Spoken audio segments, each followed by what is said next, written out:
When you think of a corporate earnings call, you probably think boring, right? Just a bunch of jargon and numbers that don't really mean anything. But what if I told you that hidden inside one of these calls is a fascinating story about the future of American healthcare? Today, we're going to unpack one from Oscar Health to see the huge pressures and the big gambles happening right now. Okay, let's jump in. Oh, you'd be surprised. A ton, actually. Because behind all that financial speak is this high-stakes balancing act between a company trying to make a profit and the very real need for affordable care. This one call gives us a perfect window into that tension, and trust me, it affects millions of us. So, we're focusing on a company called Oscar Health. They're a really big player in what's called the individual insurance market.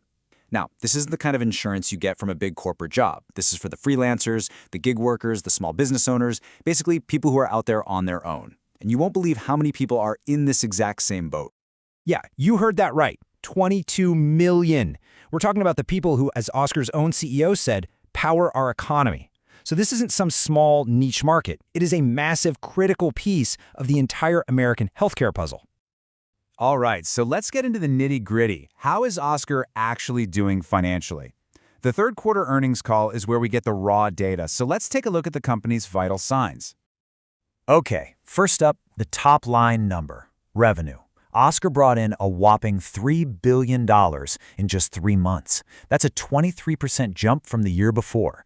I mean, by any measure, that is some seriously impressive growth. But, and this is a big but, that huge number doesn't even begin to tell the whole story. Because here's the other side of that coin. Even after bringing in all that cash, Oscar still lost $137 million. So how is that even possible? How do you make $3 billion and still end up in the red? Well, the answer comes down to a key piece of industry jargon. It's called the medical loss ratio, or MLR for short. The simplest way to think about it is this. For every single dollar you pay in your premium, the MLR is the percentage of that dollar that the insurance company actually spends on your healthcare, your doctor visits, prescriptions, all of it. So the higher the MLR, the less money is left over for them. And this right here, this is where the rubber meets the road for Oscar. Their MLR jumped from about 85% to nearly 89%. Now, a few percentage points might not sound like a huge deal, but when you're talking about billions of dollars in revenue, it's massive. It means for every dollar they brought in, an extra 4 cents went right back out the door to pay for medical care. That small change has a huge impact, and it's a big reason for that net loss. So what's going on here? Why are medical costs suddenly spiking like this? Well, the CEO pointed to some major storm clouds that are gathering over the entire market. Let's look at the challenges he laid out. He basically pointed to 3 big headwinds they're sailing into. First, you've got a sicker group of patients coming into the market. Second, there are new rules making enrollment a bit trickier. And third, and this is the big one, the pandemic-era tax credits that made insurance affordable for millions of people, well, they're about to expire. And the CEO really put a human face on this, especially on that last point about the tax credits. He didn't mince words. He said for the average person, this isn't some abstract policy debate. It's the difference between being able to afford healthcare and being able to pay your bills.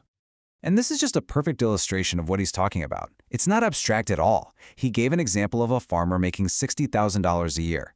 With those tax credits, their premium is a manageable $75 a month. Without them, it quadruples to $300. That is a game changer. And for a lot of people, that's just impossible.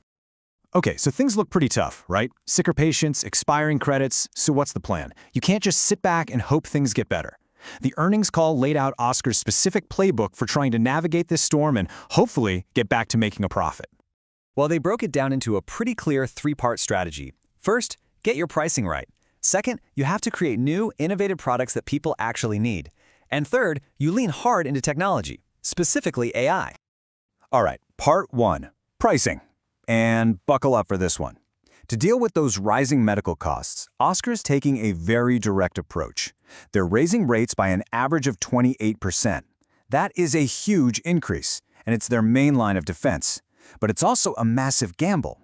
Are customers going to be willing or even able to pay that much more?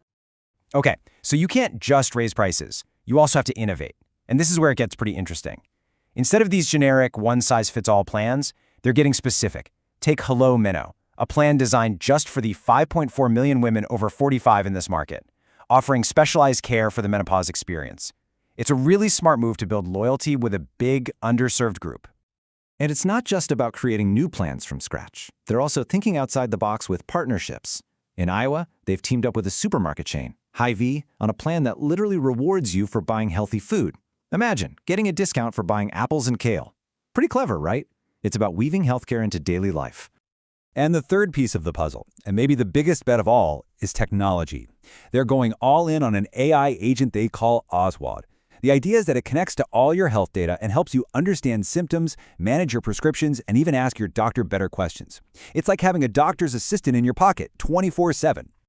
Okay, so we've seen Oscar's playbook. But why should you care? Why does this one company strategy matter to the rest of us? Because it perfectly captures the fundamental tension at the very heart of American healthcare. It's all a tightrope walk. On one side, you have the business reality. You have to be profitable, which means raising rates by 28% and managing the costs of sicker members. But on the other side, you have the human reality. Millions of people who desperately need affordable plans who are about to lose their tax credits. These two goals are always pulling in opposite directions. But here's the thing. The CEO is betting that if they can somehow pull off this balancing act, the potential is enormous. He's not just thinking about the 22 million people in the market today. He envisions a future where this model could serve up to 120 million working Americans. It's a huge vision, but it all comes down to solving that fundamental conflict. And that really brings us back to the biggest question of all. Oscar Health is betting its future on a combination of smart pricing, innovation, and AI. But it leaves us wrestling with the central dilemma. Can our healthcare system ever truly balance the demands of being a profitable business with the deep-seated need for it to be an affordable human right?